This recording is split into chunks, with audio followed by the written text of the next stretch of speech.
In this guide, I'm going to show you how you can remove private browsing here within Safari. If you do find this video helpful, don't forget to like the video and subscribe to the channel with all notifications on. It really does help with the channel and it lets us know that you want more iPhone specific content just like this. Now, if you want to go ahead and remove private browsing here in Safari, you're first going to want to go ahead and open up Safari, and then if you are currently in private browsing mode, switch out of it by just tapping the tabs button in the bottom right corner and then clicking the tabs menu up at the top to switch to just the normal tab group, just like so. This is going to allow you just to switch between the two. If you do want to fully remove private browsing though, go ahead and back out of Safari and open up the settings on your iPhone, and then go ahead and scroll down on this page and tap on screen time. It's going to pull up a page that looks something like this. And if you haven't already, go ahead and set a screen time passcode. From here, go into the restrictions section and select content and privacy restrictions. Tick it on just like so. Then select this App Store, Media, Web, and Games section right here.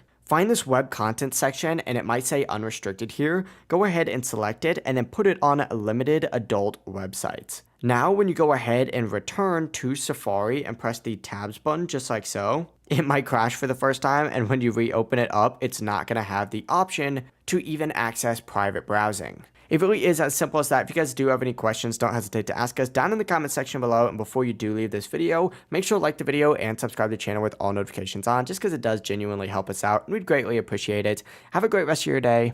Peace.